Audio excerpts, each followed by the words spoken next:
Success shouldn't feel this exhausting. If you're winning on paper, but burning out behind the scenes, you aren't failing. You're stuck in a psychological bottleneck called a hurdle of stop. I've been there. On the outside, things look great, but I was secretly burning out, convinced I was just lucky, and waiting to be exposed as a fraud. I realized I didn't have a business problem. I had a mindset block. Whether it's imposter syndrome, perfectionism, or fear or failure, these aren't just feelings. They are growth bottlenecks. Identify your specific hurdle and get one immediate action step to regain your momentum today. Go to tuepodcast.net/quiz. That's tuepodcast.net/quiz to take the 3-minute assessment and get your report now. Salutations, School Believer. Do you have a dream of becoming an entrepreneur, but don't know where to start or even what to do? Where can I gather information quickly about what's in my zone of genius? Don't worry, School Believers.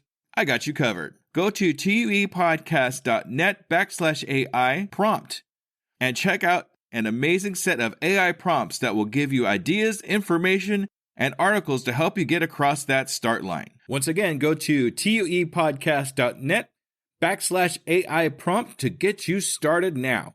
Good luck, School Believer. Hello there, School Believer. Hey, if you're anything like me, I am just so tired of going from screen to screen to screen, trying to figure out my analytics for all of my social medias and trying to figure out where I can put any and all my energies to get as much reach as I can. Well, I think I've finally found the solution. Elementary analytics. That's right, elementary analytics. Now, at a single press of a button, I can see all my social media analytics from Google to Twitter to Facebook, all my important information all on one screen. All on one screen. Can you believe it? And if you really needed to, you could print charts for any possible meetings you might have. If you want to learn more about this amazing program, go to tuepodcast.net/EA for a 14-day free trial with no credit card needed. That's tuepodcast.net/EA for a 14-day free trial. Try it right now and see what it can do for you. Undiscovered Entrepreneur, episode number 21. Well, I guess my podcast has finally become of age. I guess it only gets better from here. Okay, well, Joni and I are both members of an organization called AATH, which is the Association for Applied and Therapeutic Humor. And they have a program called the Humor Academy, which is a 3-year program. And every participant of the program needs to have a project, a humor project. And so Healing Headbands was my humor project.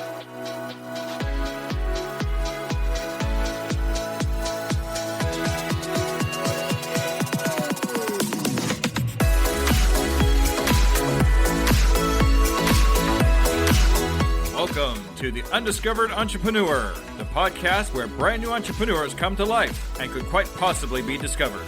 Join me, DJ Scoob, and the rest of the Scoob Believers as we help these new businesses become a reality. And now, away we go!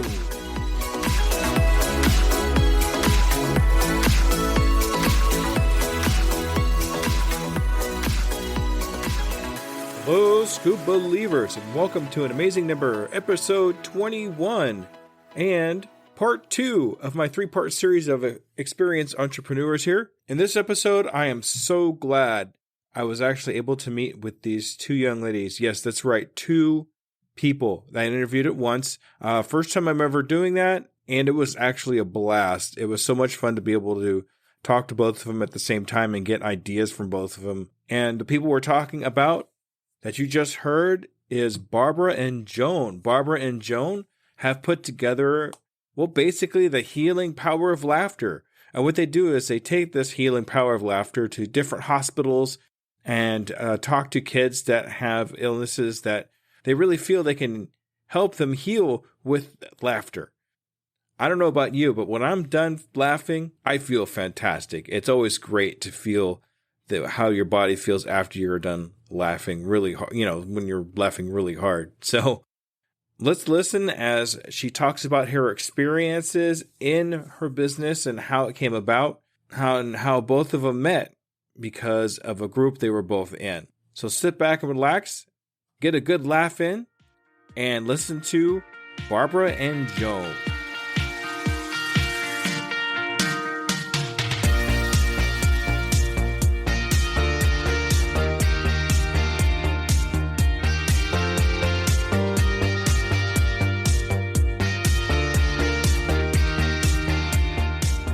Salutations, Scuba Believers, and we are here again with another amazing two entrepreneurs. This is actually a first for my show, and I'm really excited to have two co-owners of this company here for our entrepreneurs.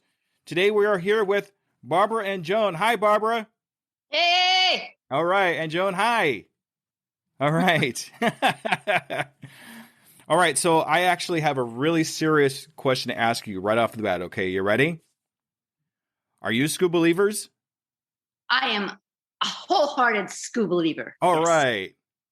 How about you, Joan? Are you a scuba believer? Is there a cheer for scuba believers? Because I'm for it. We'll make one up. There you go. Scoo. Yes, we do. I don't know. Yes, I like it. That's more than anybody's done for me so far, so I'm going to take it. All right. So, but I'm really interested in, Barbra, I'm going to have you go first here. Now, tell me how long you've actually had your entrepreneurial adventure, what it is, and can you kind of give us an idea of how it all got started? Okay, well, Joni and I are both members of an organization called AATH, which is the Association for Applied and Therapeutic Humor. And they have a program called the Humor Academy, which is a 3-year program.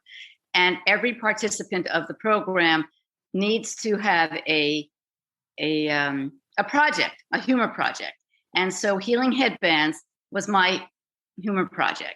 And so we worked it through, and I graduated with honors and plaques and whatever. And Joni was a wonderful participant in helping me create this whole program. We've done it together. We met in our neighborhood, and we realized that we're like peanut butter and jelly, or like a Reese's peanut butter cup. One of us is the chocolate, the other one's peanut butter. And we blended together, and we created this amazing program, which has taken us all over the United States, to hospitals and community centers and programs like Kiwanis International, Girl Scouts of America, on and on, St. Jude's, Hole in the Wall Gang Camp. And we have created a program called Laugh, Create, Heal. And we've taken this workshop wherever we've gone, and it's been a delightful program. It's been a warm-hearted thing, because what we've incorporated is we've created laughter exercises and a painting project, and coupled that together so that it has empowered children who are dealing with serious illnesses all over. And it empowers them knowing that no matter what, they have the power to laugh. And by having that power of laughing and the creativity of painting, they can handle anything that comes at them. Wow, Barbra, I'm just like totally in awe of what you've accomplished up to this point. I mean, listening to that story is fantastic. Joni, what's your part in this now? Tell me your entrepreneurial adventure and how you got started in all this. I'm sure it's pretty similar, but I want to hear your side of it. Oh, wow. Well, like Barbra said, we met in our neighborhood where we became very close friends. We spent days and days and days together.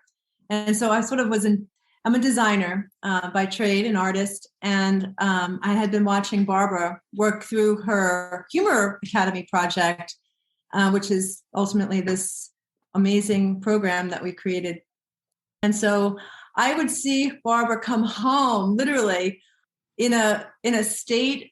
She would go away to a humor conference and then come home, and it would be a very different person. I was like, well, what happened to you?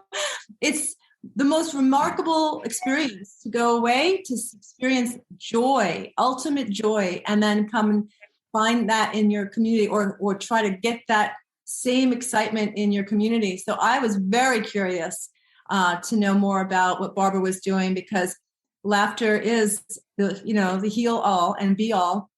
And so when Barbara was working on the program, I just naturally fused myself to it and found myself like together working on the program with her. And so together we did come to almost the entire thing was just coming up with the color schemes, the design of the logo, the whole package, and how we were able to bring it to the children and the families and hospitals was just a culmination of both of our thoughts, putting together the humor element and then the art element, and saying how we could take that art and then put it onto something that the children and the families could actually wear.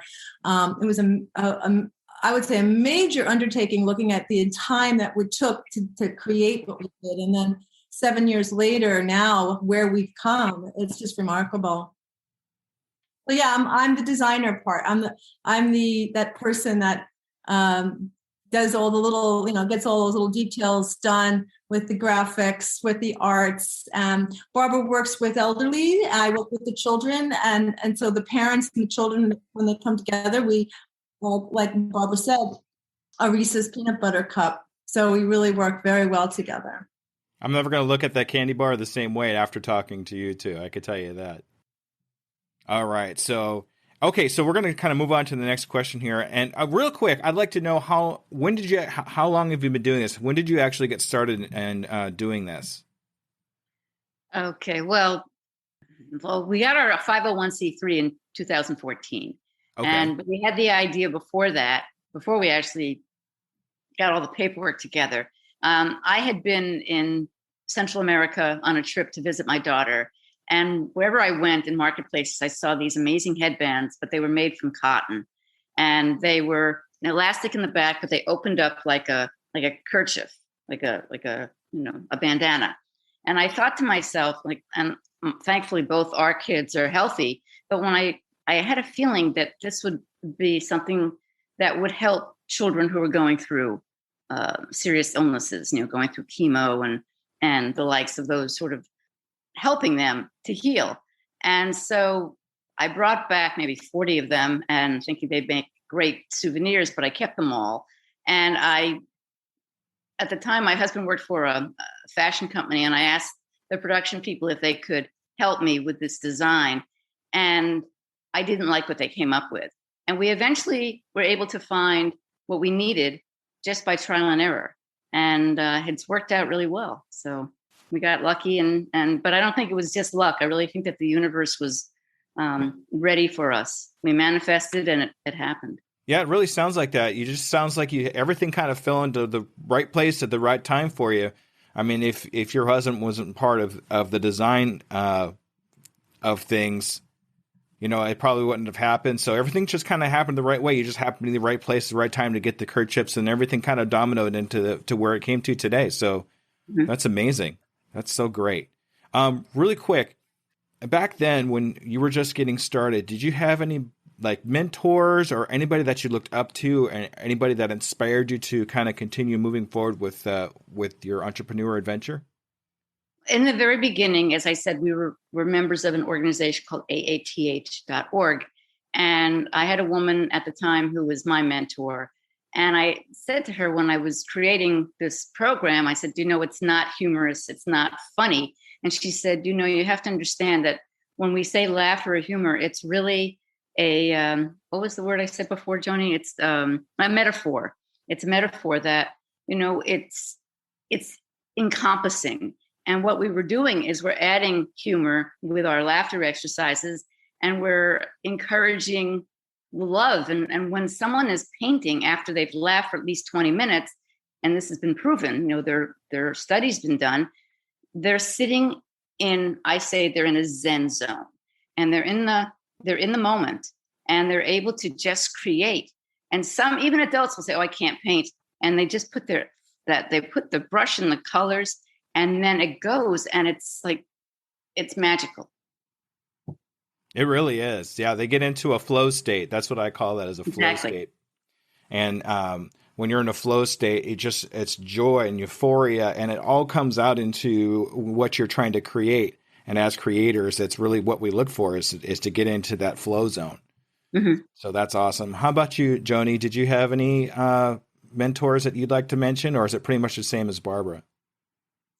But I entered into the AATH scene a little bit later. I had gone the first year to help Barbara present the work, her final project, and I was just aghast by the amount of love and kindness, generosity, and compassion, empathy. I mean, name every word there was involved.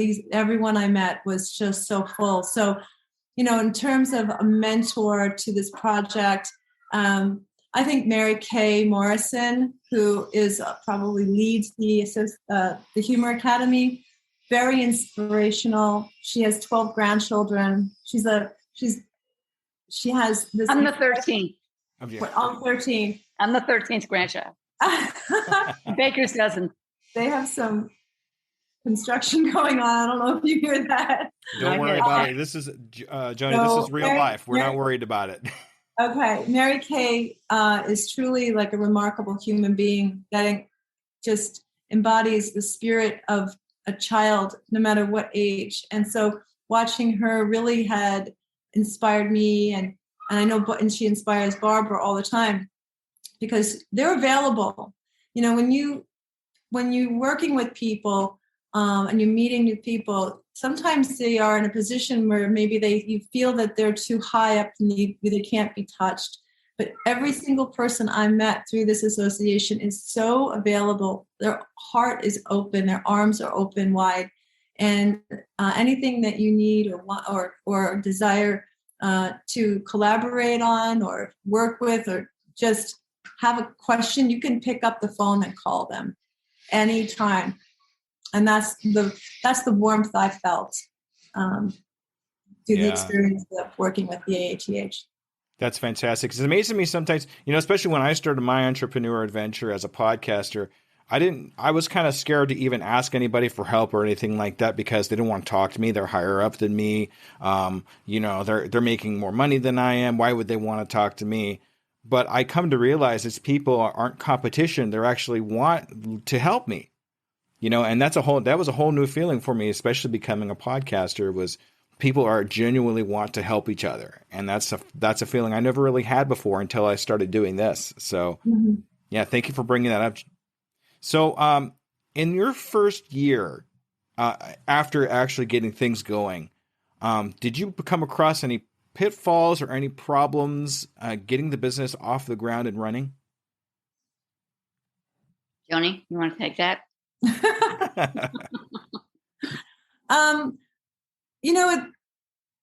Like we had mentioned, it was definitely a process that we worked out each particular. And Barbara, it's almost as if there was a pitfall, we didn't recognize it because we had the humor in our back pocket. So anything that came our way, we were really easy. We still do it. We still thwart it, and we laugh at it, or we say, "Oh, whatever that was, we'll use it to our advantage. We'll take it and twist it and make it work for us," as opposed to dwelling on something that may have not turned out exactly as we expected. So very few pitfalls. If anything, if there were some, we probably don't remember them. I guess my thinking is because we were talking about this just yesterday and we were thinking we couldn't come up with any. There's just, there are some, some hospitals were a little bit more actually, you know what?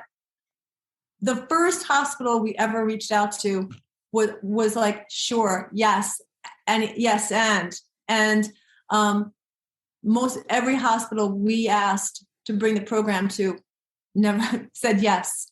So I can't say there was too many bumps along the way. And Joni was very good at whenever she would call a hospital and some of them would say, well, no, we're not interested. And she said, oh, you don't know what you're missing. You need us. We are not to say we're Laverne and Shirley, but we're a lot of fun, and the kids are going to love us, and the outcome is going to be amazing. So try us. It's like the old fashioned, like, try us, you like us, that type of thing.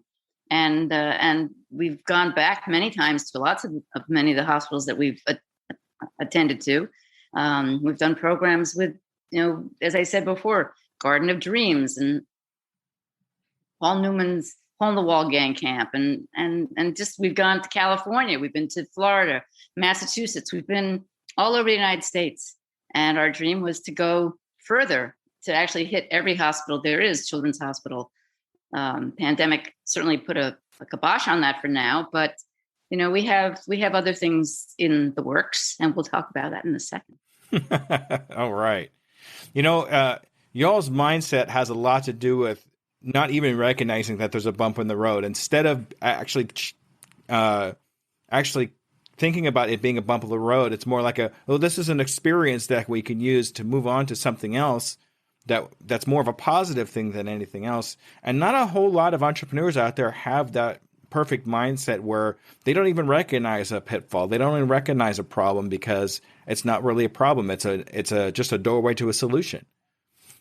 So it's really great to have that mindset when you're doing things in your entrepreneur adventures. So I really appreciate that. Kudos to you all to be able to do that. That's amazing.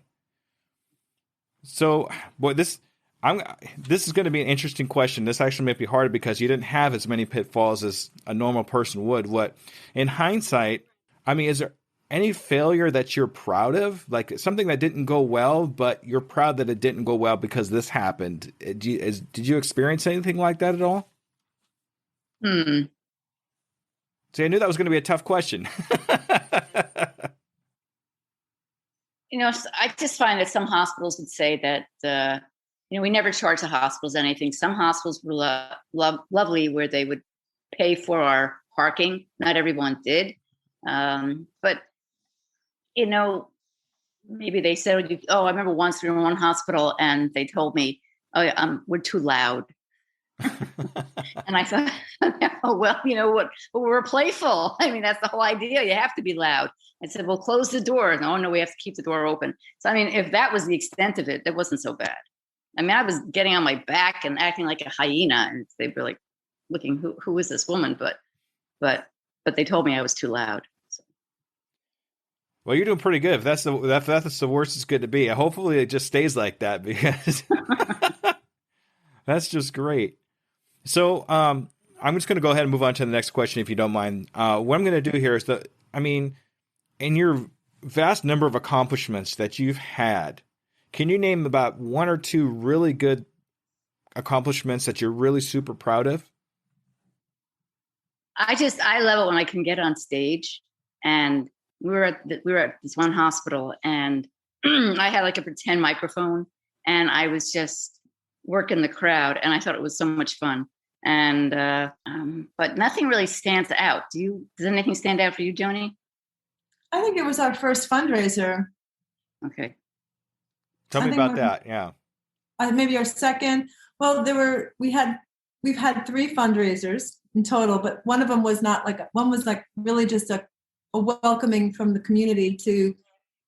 We had just changed our location, and we were in a beautiful life center where people come and have events and do yoga and do special workshops for health. And so we had opened our doors up there to set up a space for ourselves to work. And so we were just sort of opening ourselves to the community to say, here we are, sort of like a grand opening, so to speak. And we had 25 artists from the community come showcase their work. And it wasn't really a fundraiser, but we have these little wristbands that we hand out. 150 people who showed up, which was we were like completely astounded by that. It was amazing, actually. And so because everybody had a different color wristband, we were able to gather them in different groups and help them understand the process of laughing together. So they were like little communities little circles of the people that never met maybe before, very random. And so we were able to illustrate to the community what we are doing. And it was the first time we ever really showcased that to a large group of people.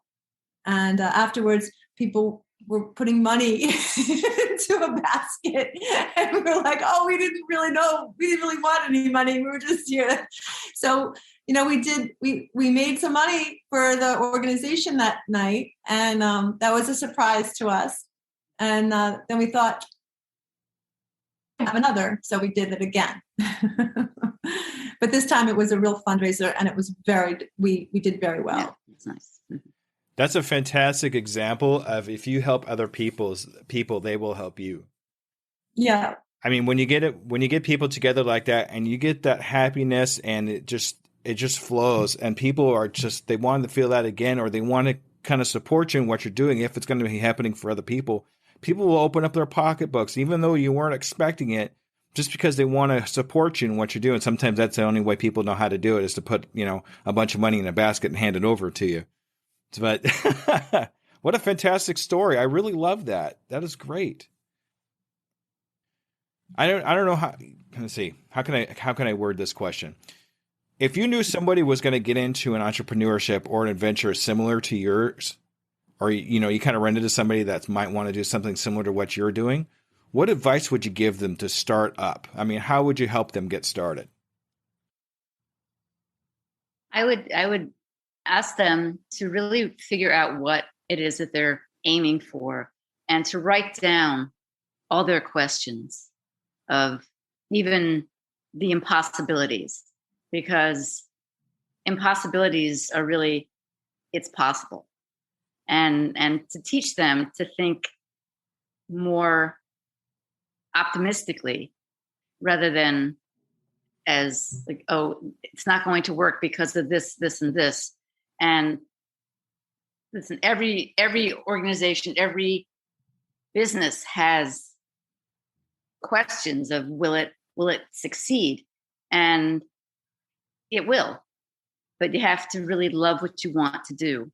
And the idea of helping others and not thinking about yourself is really paramount,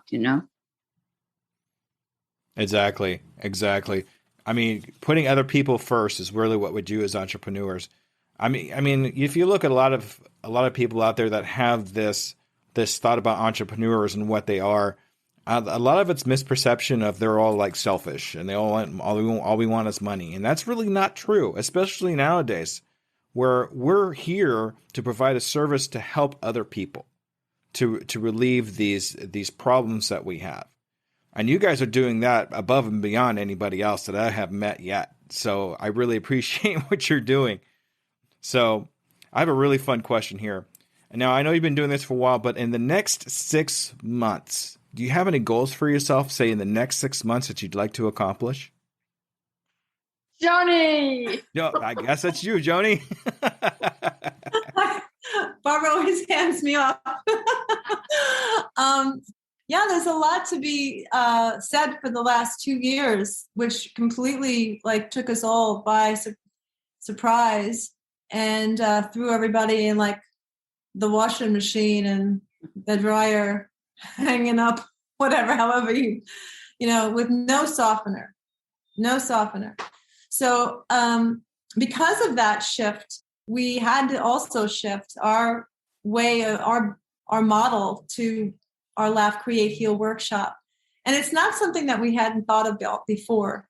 In fact, when we first came into Healing Headbands together, we had a long-term goal. And some of those long-term goals came a little sooner. So now what we're looking at is taking what we have. And I always say to Barbara, I said, we're locked and loaded. Any direction we point our programming in, it will be successful. It's also just finding the right people and partnering with people who also believe in what we do.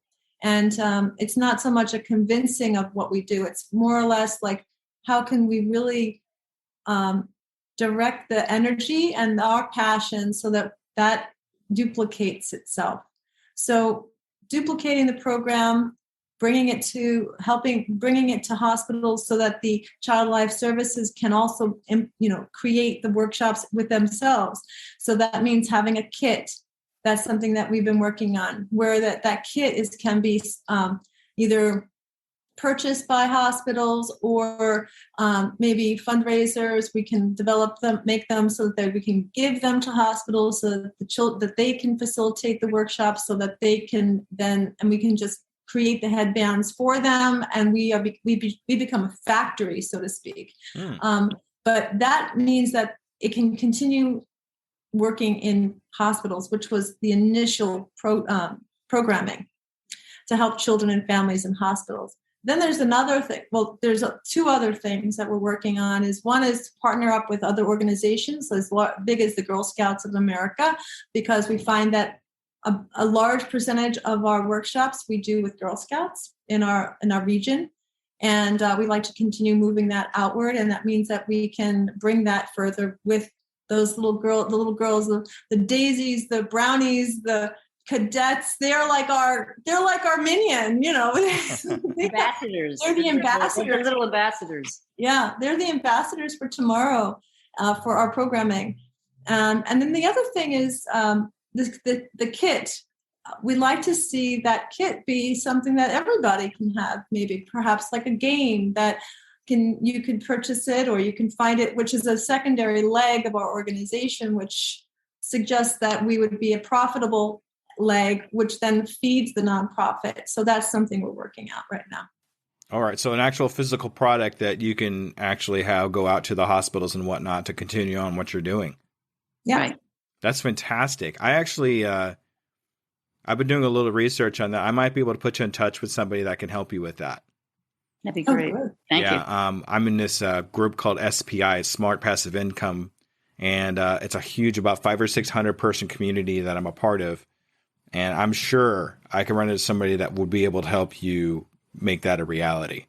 So I'll definitely put that in, good word in for you there. So for anybody that's listening right now that wants to get a hold of you and wants to know more about what you're doing, how do they get a hold of you? Well, I'm on Twitter. I'm out there every day doing something wacky, and they can easily find me there. We're on all social media. We're on Facebook. We're on Instagram as well as Twitter. And we have our website, which is healingheadbands.com. So it's healing headbands for the plural. And what else? Just what would you add, Joni? Well, I like to think of like our Instagram to be the most chronological. So if you really want to see what we've been doing and what we're all about, you can start from the beginning and then work your way to the now and see that we have helped so many different communities. And all it is about just DMing, direct message. So a lot of our social media has our personal information on it, our telephone numbers, our office number, our email. Just it takes that little bit of curiosity to see and ask a question. And we're not sharks, we won't bite, and we love to help. So we just. All right. That's awesome. If anybody has any questions about how to get a hold of these two wonderful people, they'll all their links and everything will be in the show notes. So you could contact them anyway on their Instagram. Barbara, I'm enjoying every second that you're on Twitter, and I see you put I think today I was walking like a penguin. So you're waddling. Yay! I'm waddling like a penguin laughing. Yeah, I was and then the round of applause. I loved that. That was awesome. All right. So thank you so much, you two. And it was a pleasure to be able to talk to both of you at the same time. I loved having two people, and actually this really went really well. I'm really glad we were able to pull this off. Scuba Believers, hang in there for the wrap up at the very end. Barbara and Joni, thank you so much for coming on to the show. Thank you so much. All really right. Good to meet you, Jesse. It was great. All right, thank you. Goodbye, everybody.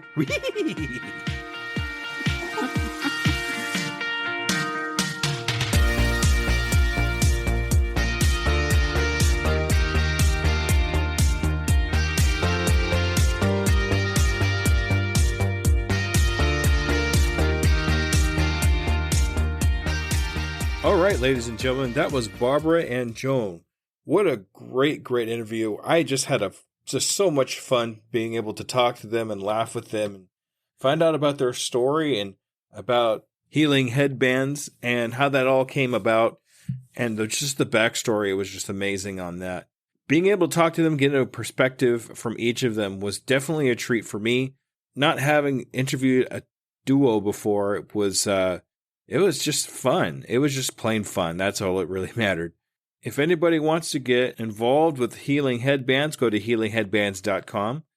And also, if you want to help Barbra and Joan put together their physical product and their ideas to help children in hospitals, please contact them in the aforementioned places. And speaking of, if anybody wants to get a hold of me and ask me any questions about my podcast or want to follow me, please subscribe to me. You could always contact me at DJ Scoob 2021. That's SKOOB on Twitter. And you could always reach out to me via email at duepodcast.net2021@gmail.com.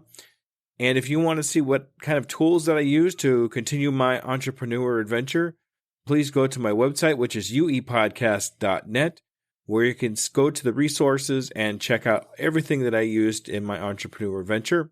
And I'm just going to go ahead and throw this in there too. If you wish to contribute and help me continue to help brand new entrepreneurs get their word out and get their best works into the world, go to uepodcast.net and go to Be a Contributor. And there you could actually see a GoFundMe page and a Patreon. Now, the Patreon I'm building right now, it's actually looking pretty good. You get behind the scenes footage of a show called Behind the Box. And what I do there is give you extra footage, basically, of a camera that I run that's actually behind my original camera that you watch on the YouTube channel. And you get a little extra, well, you get a little bit before the episode and after the episode that you don't normally get to hear. Here, you get to hear here. I'm not exactly sure how that's I'm not exactly sure how that works out, but okay. Anyway, it's not normal stuff that you hear at this particular podcast, but extra stuff from the podcast. So if you want to contribute to the Patreon, by all means, please. I can definitely use the help at this point. All right, that's the show. And my next interview, part 3, is a gentleman that I actually met in SPI Pro. He's been around for quite some time, a friend of Pat Flynn's, and just has so much to offer as far as tools and information for you. So make sure you hit subscribe so you don't miss that when that comes out on the next Tuesday. Not this Tuesday, but next Tuesday. All right, Scuba Believer, thank you so much, and you all have a great evening, okay? Thank you.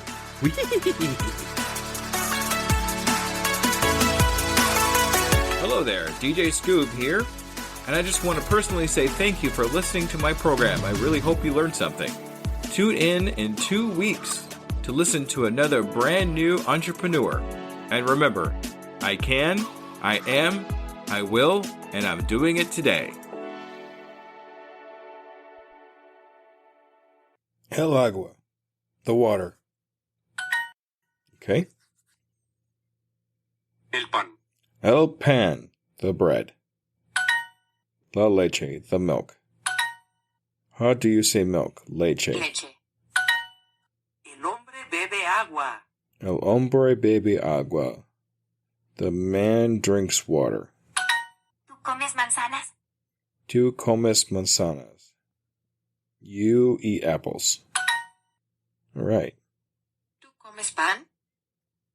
Tú comes pan. Pan. There we go. As a worker of 2 full-time jobs, running a podcast and coaching, every minute counts in my day-to-day. It's hard to be consistent in any of my social medias. And at this point, I cannot hire a social media manager. Pinnacle AI to the rescue! I've been using Pinnacle AI for a couple of weeks now. I'm seeing big improvements in my outreach and consistency in all my social medias.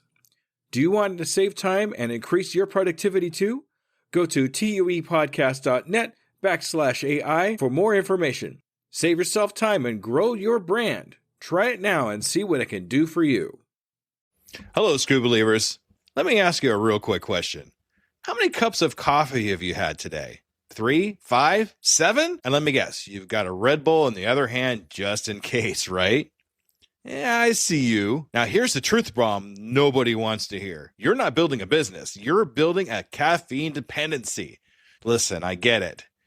When you're grinding 12, 14, 16-hour days, you're building something from nothing. When you've got payroll to meet, investors to impress, and visions that won't wait. You need fuel. But what if I told you that the fuel that you're using is actually slowing you down? What if the very thing that you think is keeping you sharp is actually making you dull? Enter Rise Coffee. This isn't your grandma's mushroom tea. This isn't some hippie wellness trend. This is science meets performance. And here's what makes Rise different. Less than half the caffeine of a regular cup of coffee. But here's the kicker. You won't miss it. 6 organic powerhouse mushrooms, including cordyceps, what Olympic athletes use, and lion's mane, what Silicon Valley biohackers swear by. Sustained energy that doesn't spike and crash. We're talking smooth, clean power from morning to moonlight. Crystal clear focus without the jitters. Imagine closing the deal with calm, confident mind instead of the caffeine chaos. Gut health and immune support, because what's the point of building an empire if you're too sick to enjoy it? So here's the challenge to you. Stop borrowing energy from tomorrow. Stop running on fumes and call it a hustle. Stop wearing your caffeine addiction like a badge of honor. Real entrepreneurs optimize, real entrepreneurs adapt, real entrepreneurs win. You can't win if you're crashing at 2 p.m. while your competition is just getting started. Break the cycle. Head to risesuperfoods.com right now and use code PODNA15 for 50% off your first order. That's PODNA15 for 15% off. Try it for 30 days.